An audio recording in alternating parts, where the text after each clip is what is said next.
Just a reminder, you can catch me recording this podcast live on AMP. AMP is a new live radio app that lets you call in and chat with me in person while recording. Get the app on Apple's App Store and make sure you follow me at John Middlekauff to get notified when I go live. What is going on, everybody? John Middlekauff, 3 and Out podcast. Make sure you go subscribe wherever you listen. Also, you're watching on YouTube, smash that like button, subscribe to the page, leave a comment below. As you can see, I got on my 3 and Out Flex Fit hat. Go to thevolume.com, check out the merch, get yourself a hat. 3 and Out. Look at this Flex Fit. Looks fantastic. Covers my head. Thevolume.com. Search the merch. A lot of good stuff. I also went on Colin's podcast, so we discussed a lot of Sean Payton, a lot of the Jets and Aaron Rodgers pay cut. So we will dive into something that, to me, the biggest story today were injuries from Joe Burrow, which avoided disaster. Jalen Ramsey, not quite, could have been worse, I guess, but is going to miss significant time.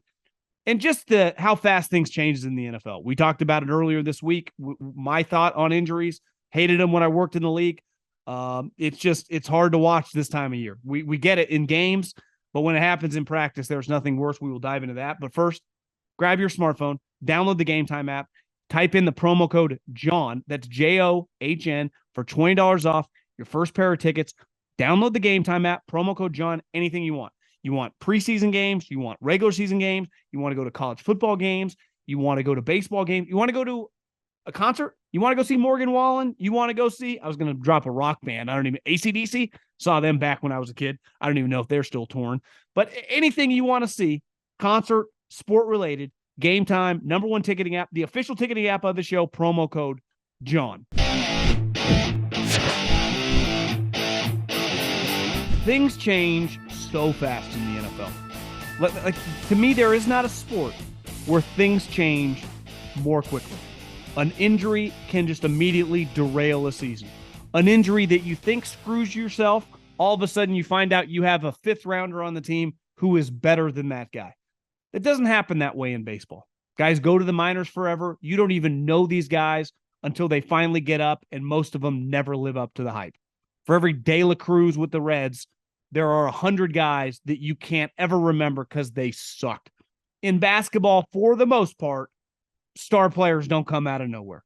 Yet in the NFL, I was thinking about this drive-in today because Brock Purdy made his return first practice. He didn't practice yesterday. And there were 2 guys who were battling to be the backup. Brock Purdy was the last pick in the draft. He is entrenched as the 49ers starter going into the season. And the 2 guys competing to be his backup were both #3 overall picks. But not only #3 overall picks, the 49ers traded multiple ones to get Trey Lance. The New York Jets traded a haul to move up just from 6 to #3 to get Sam Darnold. And now, obviously, Sam's been in the league longer than Trey. They're both competing to be a backup to Mr. Irrelevant. If I would have told you last season, at this time, I was living in the Bay Area, that Brock Purdy would be the starter in the middle of the season, I would have bet you $5,000, no chance. I would have bet you that he would have been not even made the team, that he would have been a practice squad guy. And then as training camp went on, he made the team as a 3rd quarterback, some injuries. A year later, Kyle Shanahan loves him. He's a starting quarterback. I was thinking about it today, like Dak Prescott, if you're a Cowboy fan, his rookie season, you were like, oh yeah, we got this guy in the 4th round from Mississippi State, had a pretty good career under Dan Mullen. Excited to see what we can do with him. Pretty athletic guy. Then by the time the season rolls around, the dude's your starter. Tony Romo's back goes out. Kellen Moore, I think, breaks his ankle. And all of a sudden, Dak Prescott's your starter. He's gone on to have a fantastic career, given where he started. But things change in the blink of an eye. And sometimes, like Romo, careers just end in camp. You're like, God, that back is shot. And if you watch Romo play golf right now, the back is still fucked. He can barely put a tee in the ground. And then you just have guys who just get injured. And at the time when they do, feel like, is this going to derail our season? This was, if you're the Miami Dolphins right now, you make a pretty good trade, right? You trade a 3rd round pick to get Jalen Ramsey. You get him on your squad. You add Vic Fangio. You're like, our defense is going to be awesome. Then all of a sudden, you look on the internet, and Jalen Ramsey has injured his knee. Didn't, according to Schefter, no ACL, not out for the season, but is going to miss significant time. And you know the thing is, and Jalen's been one of the best, defensive players, definitely the best corners over the last 5-6 years, is there's a chance there's a guy you've never heard of right now on your team who's a 5th-round pick, who's an undrafted free agent, who's a second-year practice squad guy, who can just fill in and be fine. Because sometimes that happens in the NFL. Happened with Brock Purdy, Mr. Irrelevant, all of a sudden becomes the starting quarterback. I'm not saying it happens all the time. I'm not saying you're just locked to upgrade when you lose a quote-unquote name guy, but it's the NFL. Things change like that. And because of the amount of people on every roster, you just never know what you got until guys start playing. I had never heard, I don't really watch a lot of Rutgers football, of Isaiah Pacheco till last year around training camp when the guys with the Chiefs started talking about him. And then nationally, Veach's boys with Schrager. It's just a lot of Isaiah Pacheco love. Louis Riddick knows all those guys. Then by the end of the season, dude was running down people's throats.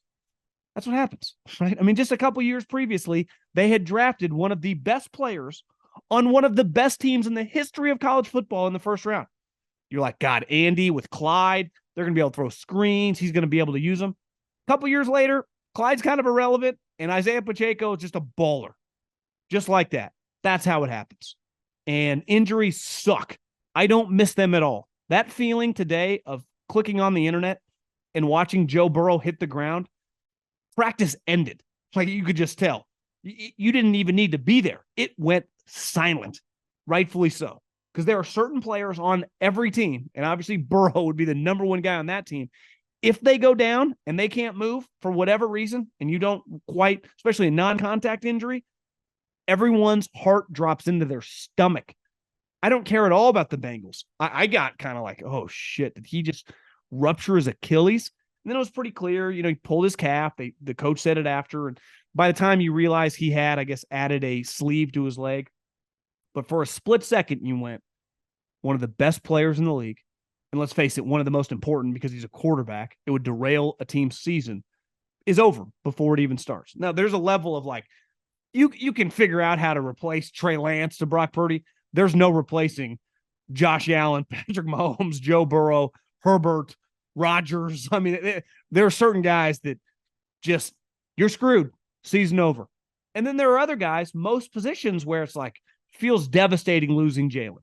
And I'm not saying it's a positive losing the guy. It's not ideal. There's no guarantee we ever see the guy the rest of the season. None. There's just not. But there's a decent chance that maybe a guy you drafted, maybe a guy you had last year on the practice squad just becomes a legitimate starting player, right? And all of a sudden you got Vic Fangio, one of the best defensive coordinators. You scheme him up and you figure out how to play and function and be competitive.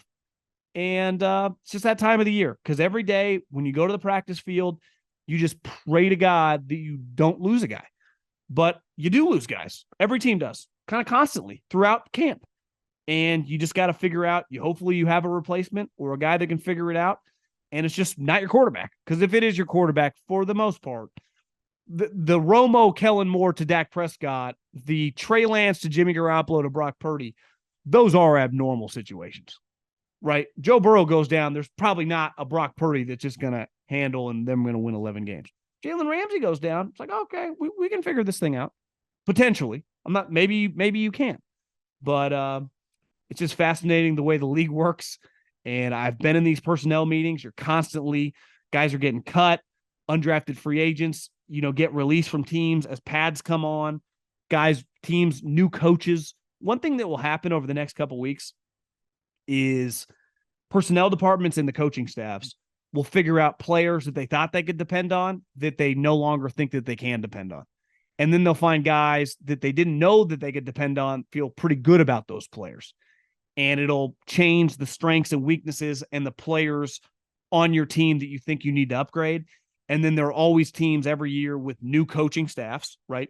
Arizona, Indianapolis, Carolina, that are just willing to trade players on their roster from previous regimes because maybe they're not a scheme fit. Maybe they make too much money. Like maybe you're Arizona and you're trying to bottom out. Like you'll list some offers for Budda Baker, but he's a headliner. What if it's just a random linebacker or like a third wide receiver? It's like, yeah, you want Rondale Moore? We might be willing. You give a second round pick. There are these discussions happening right now because all of a sudden you realize like, God, our wide receivers aren't that good. We need to upgrade this position. Or God, We do not have very good guards. Are there any teams that maybe have depth at that position that we can just trade a mid-round pick for and help us out immediately? So those discussions will really amp up when the pads come on, because it's the evaluations beside like your conditioning level don't really change right now in training camp because you're not in pads. I guess there are a couple teams in pads, but the league will be in pads, and really a couple days, maybe a week into pads, you start getting the feel like, oh yeah, this guy might be up for it, or this guy might not. And then like 3 weeks into camp, some guys after a week you thought would be up for it, you're like, kind of wearing down. Right. And then into the season, a guy early got some energy, plays well in September. All of a sudden, the guy's MIA for November. So you're constantly kind of playing that game. But right now, all these teams are thinking about is maximizing, getting their team ready day by day for week one. Like, that's the goal. Who is ready to roll? What random players, second-year guys, rookies can help us out heading into week one?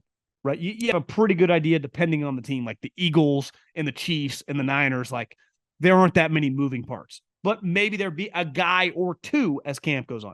Then there are the shitty teams, or teams that have just been bad, that the Texans, right, the Colts, the Cardinals, like everything's on the table, right, beside a small number of players, right? Start over, baby. Press the reset button. So let's enjoy it. Football's back, rocking and rolling.